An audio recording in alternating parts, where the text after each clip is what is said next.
Welcome to Unreal News again. I'm Nick, this is Jay. Today we're going to be talking a little bit more about some animals, basically why they do what they do and why we must stop them. So Jay, what animal are you scared of? Because most of them are just fur and teeth and claws and just awful, awful stuff wrapped together into killing machines. Mm-hmm. So, what are you scared of? What animal gets you afraid? A chupacabra. You hear that, folks? Chupacabra. I don't know. I'm not really worried about chupacabras because I'm strong. What are you afraid of then?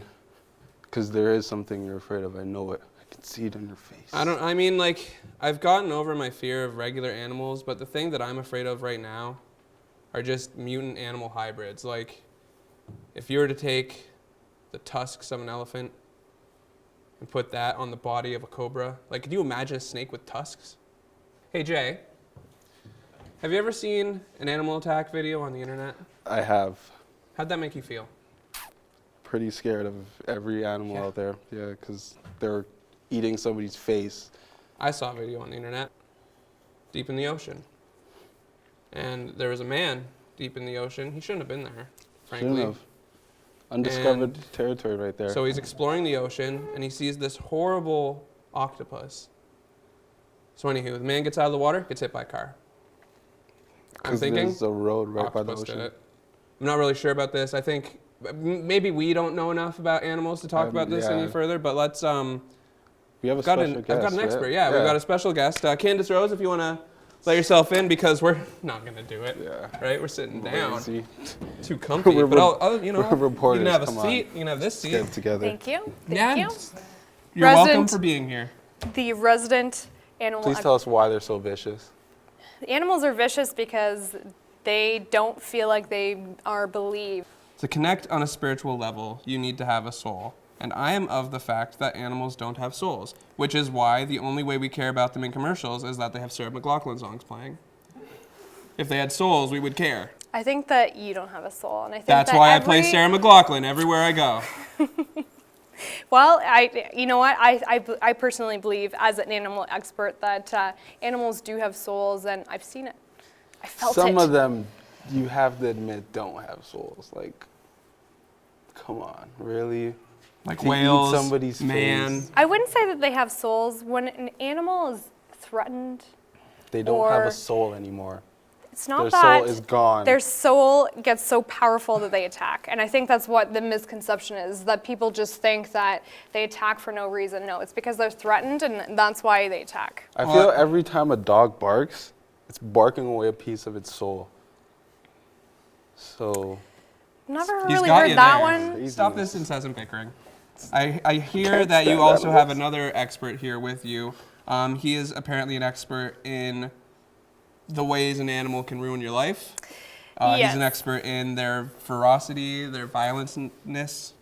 So I've been working with Nick as part of my consulting project, and what my role is with Nick is to really consult with him and to explain why he was attacked, and to really get down deep into what it is about his attack that's so special. So we'll be talking about that a little bit later. Like, how bad did this go? Are we talking like, you know, does Nick still have the will to live? Well, he kind of lost his arm. His... Yeah. Please say that again. He lost his arm. What arm was it? His right arm. Oh God, no, it's his right arm. Yeah. Oh my God. And you brought him here. Yeah. It's a pretty interesting story, and I think it's really compelling, and it's we want to bring awareness to this. Why is he left with a left arm only? I don't know if I'm gonna be able to make it through this segment. These things are useless. You can't just go springing armless, guys. Oh. Well, he's got a pretty powerful story. Okay, well, I guess after I get sick, we're gonna hear Nick's powerful story about how he lost his right arm, people. I was walking to class like any other day, and I saw a box just on the ground. In the box was this innocent-looking pink bear, but I thought it would be a funny joke later on. I like to save my seat right beside my my best bud, Nick Ogden. And, you know, about 10, 20 minutes later, he walked in to the classroom with this weird, like, pink stuffed bear. Free is free, I guess. I looked over at the bear and it still had a price tag on it, and I was like, whatever, he probably won't care. Nick kind of gave me a weird look, and I was like, whatever, and I just plucked it. Then all of a sudden, the bear's head turned, and the cold, lifeless stare, it was horrifying. Then all of a sudden it leaped, and it was a pink flash, and then it went black. I've never seen such a deadly, cold stare ever before in my life when the bear looked at me. And I just froze like a deer in headlights, and it attacked me. I felt an unbelievable pain in my right arm. I stopped to have a drink of cool water. But I heard a commotion going on. A commotion coming from the door behind me. So I decided I'd never do this, but I went through that door.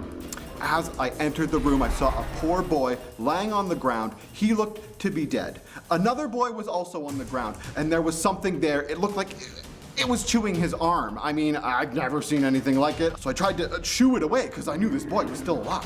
So I was doing my best to get it away. I threw papers at it. I sang the national anthem. Eventually, it stirred.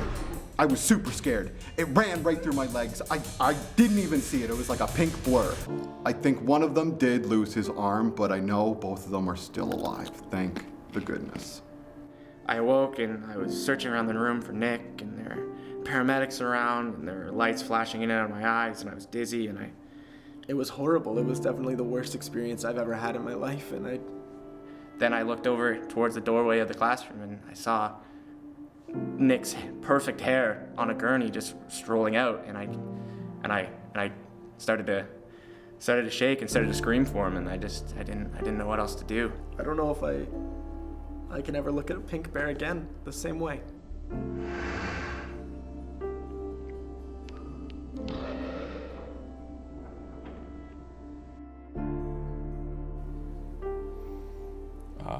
Welcome back. We're going to continue our discussion about just terrifying, horrible animals.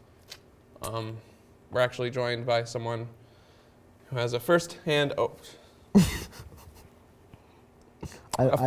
account of an attack that he'd wish to share with us. So, how are you doing, man? Well, I laugh to hide the pain. Leaning more to one side than the other now, I guess. I can see it. Looks good. Really? May I offer some explanation to this? Yeah, definitely. This is she's our resident animal expert, Candice-Rose. Please continue. So I own a consulting company for zoos and different organizations that deal with dangerous animals like this. The bear was trying to connect with Nick, and that's why it was trying to establish this bond with him. Do you possibly think that the bear may have been waiting for you with this free sign? Like, is it possible? Yes. Are bears smart enough to Of course trap it and is. track? And that's why I'm here. This is a very real thing. This happens every day. Do you think the bear still has Nick's arm? Is there hope for getting it back? Yeah, but I think that you might have to go and I had to go far, far away to find this bear with his arm. To be honest, I don't know if I want it back. We don't know what the bear's done with it. And it's not just that, it's the memories. But wouldn't you want the closure to have your arm back? Maybe, I don't know, maybe like on a mantle or something so I can look at it and Cherish it. and cherish. You know what? I am sick of your moping. I am sick of you not wanting your arm. I think that I'm gonna go get the bear, get your arm. Really? You can do that? Maybe not. The bear might have had his way with it. It might just be bones and sinew now. But guess what? I still want it. I can kill a bear. With your bare hands? I'll kill the bear with his bare hands. Nice.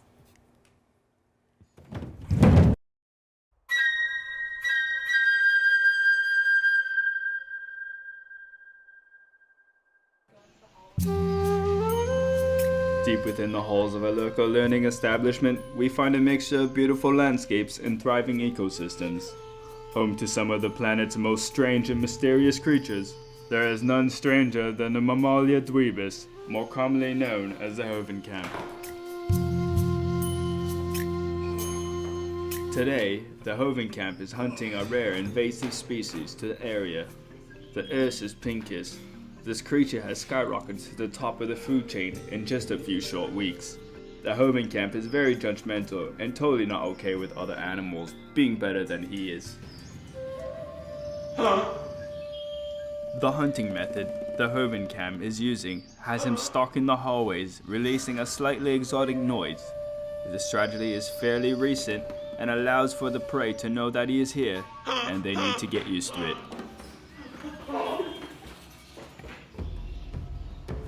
The prey that appears is not the one Hovencamp has been stalking. It is but a mere Isaac. Isaac appears to be missing both his arms. Initially grossed out by the lack of limbs, Hovencamp finally manages to speak with the creature. Isaac gives Hovencamp a pencil, a common weapon used with these primitive creatures.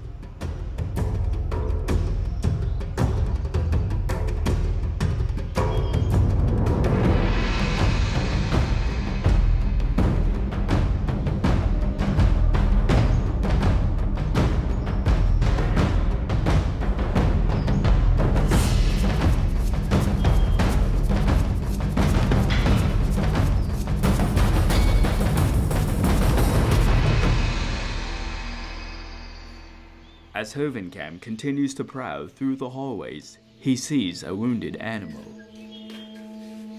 This one is referred to as Jay, who is a member of his flock. The Hovencamp is too late.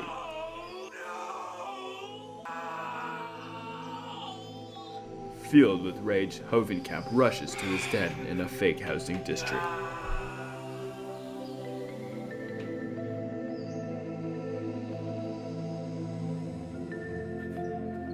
There, he sees the Ursus pincus seated atop of Hovencamp's throne.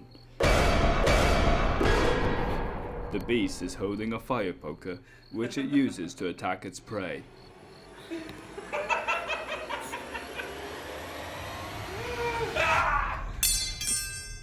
The attack is on.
Hey.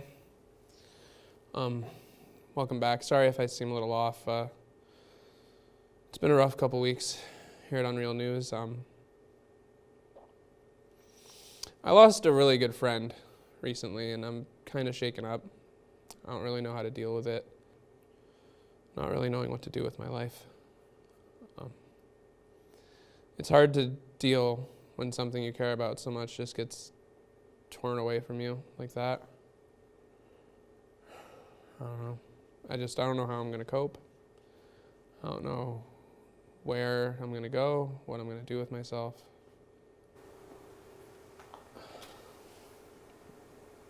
Hey, man. What's up, man? Why you look so sad? I don't know. It's just, I lost a really good friend. I'm trying to think, they tell you when you lose something like that, you should just, let it go. Reflect on the good times, Good times. Yeah. Like, Good times.